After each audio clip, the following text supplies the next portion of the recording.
Hello everyone, welcome again to Hybrid Accounts. Today we're just going to proceed with material variances, direct material variances, but in a more complex situation where materials purchased are different from materials used. All right. So that's what we're just going to take a look. Materials purchased when are not equal to materials used. If you haven't subscribed, you can subscribe for regular updates, and to contact me through WhatsApp, you can use that number. All right. And now we can proceed. Now, I'm just going to change that previous performer of previous video as follows. So, direct material variance is actually when material purchased are different from materials used. This one will be the performer. All right. So the material price variance should be based on the quantity of material purchased, while the material usage variance should be based on the quantity of materials used. But this is not always the situation. In some cases, material price can also be based on the materials used if actually variances are determined at the end of the period. So this is true. When this is true when material variances are computed at the beginning. All right, I could say that. This is true. This is true when material price variance is computed at the start of the period. So, in case material price variance is computed at the end, you can use the material instead of purchase. So you should note these two. It's very, very important. But I will go with the first one because it's much more common. All right, so that now I'm just proceeding. This one will be your pro forma. You know, variances are either done for pro formas. So be careful in case different figures are given. Now, direct material variances are extended pro forma. This pro forma is much more actually extended from the previous one. This one is the pro forma, right? So you have your quantity here and you have price. So as usual, we usually say actual price, actual quantity, and actual price. Then when the price changes, this will be the material price variance. So actual here and here I have the standard while I maintain the actual above here. Now, since materials purchased and used are different, I'm just copying this same thing, actual standard. I'm just copying it, but this one is for actual materials. P means purchased, and U means materials used. So this one is just the same thing, but these quantities are different. And then finally here, I maintain the standard price, but up I change. I had actual and now I have standard. So standard quantity for actual output. So if you multiply, you obtain the material variances. The first difference would be direct material price variance. The second, maybe say material purchased are greater than material used, would be direct material and usage variance. And the last one would be direct material usage variance. But usually, in some cases, this direct material and usage variance can be absorbed in direct material price variance or whatever. So this one is something that is common.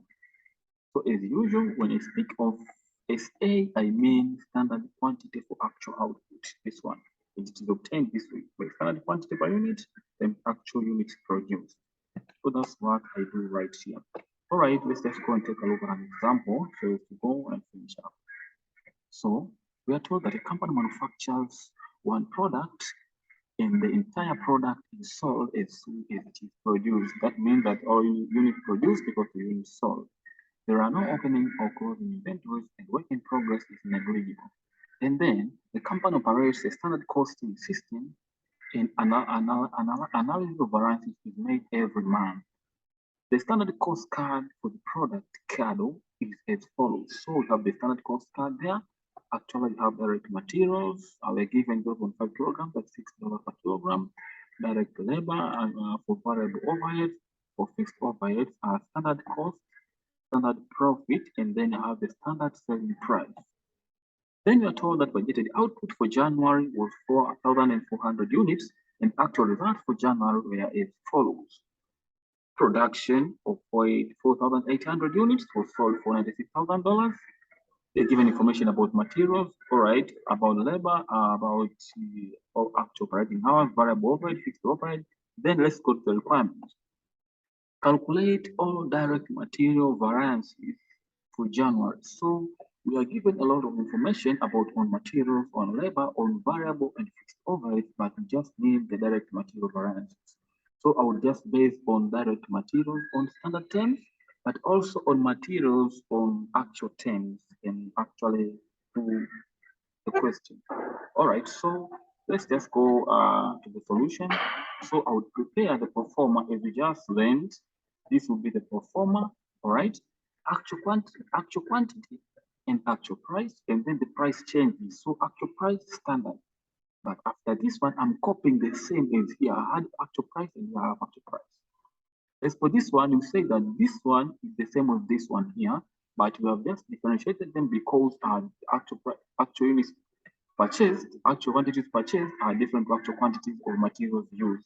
So it's just like the same thing. That's why in most cases, they are the same and you just write one of them. All right. And at the end here now, standard remains the same, while quantity changes from actual to standard quantity for actual output. Now, how did we obtain these figures here? Actual quantity purchased, let's go for actual quantity purchased and actual quantity used. How did we get that one? So we can go the question and find out how we arrive at those figures, right? Yeah, I think we can go to the question and see how we can arrive at those figures. So how are you going to get that? All right. Here on actual, we are told that materials consumed in production amounted to 2,500 kilograms, although 2,550 kilograms were purchased at a total cost of $10,000. So we are also given the actual total cost. So materials consumed 2,500, bought 2,550, and cost of purchase $14,000. All right. So let's just go to the question to the solution and see. This is what I just figured.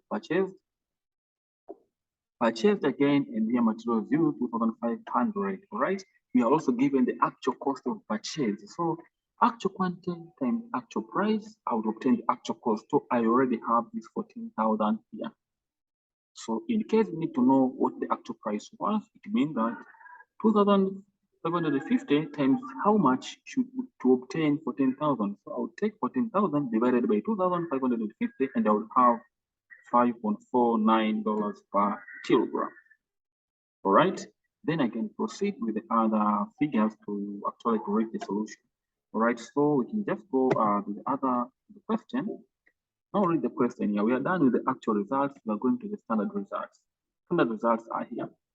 Direct materials to produce a single cardle. So we need 0.5 kilograms per cardle at $6 per kilogram. $6 per kilogram, this would be the standard price of materials, right? While 0.5 kilograms per cardle, this is the standard quantity per unit. All right. So I'll just go to the solution and plug that one. Standard price, that is $6 per kilogram. Standard price again, $6 per kilogram, and standard price again, $6 per kilogram. And then what I'm left with is just this figure here. How do I obtain the standard quantity for actual output? Now, to obtain the standard quantity for actual output, you take the standard quantity per unit times actual output, that is in units. So I will have 0.5 kilograms per unit times 4,800 units. How did we obtain that? You can just come here and look at it. So direct materials are had 0.5 kilograms per unit, but how many units were produced? Units of output now. You have to differentiate between units of raw material or materials and units of output. We are told here that budgeted output for January was 4,400. We need the actual. Production of 4,800 units was sold for this one. So actual output is 4,800, right? Yeah. So I could just go there and plug it. So I would have 0.5 kilograms per unit times 4,800 units, and this would be 2,400 kilograms. This one. So you are done. So it's just about multiplying. So I have 14,000 here. 2,550 times 6, you have 15,300. 2,500 times 6, you have 15,000. And 2,400 times 6, I have 14,400. And now I can determine the variances now. The first variance here. I'll determine the second variance here and the third variance. What would be the first variance? The first variance is the difference between 14,000 and 15,300, which is 1,300. Now you need to know whether this is adverse or favorable. It's easy. First of all, it's due to the difference between price. You know, Quantity is the same here, actual purchase and actual purchase, but the actual price is standard price. So this is direct material price variance.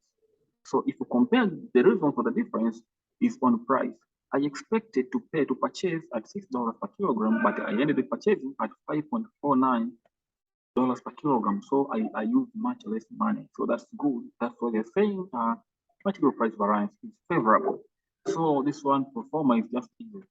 By using this pro forma that we're just trying out here, always the left-hand side will be actual and the right one will be standard. So whenever the left-hand side is less than the right-hand side, that means actual is less. Now, for all cost variances, if actual cost is less, that would be favorable.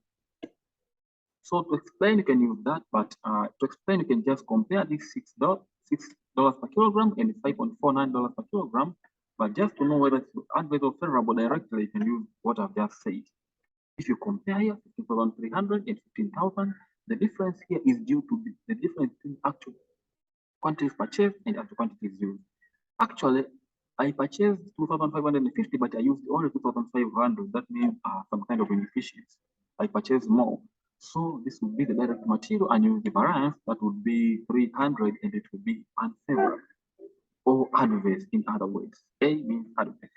And lastly, this one, standard is the same, but the difference is up here between actual quantity of materials used and the standard quantity for actual output. That means, according to the standard usage, I expected to use 2,400 kilograms for actual output, but for the same actual output, I actually used 2,500 kilograms.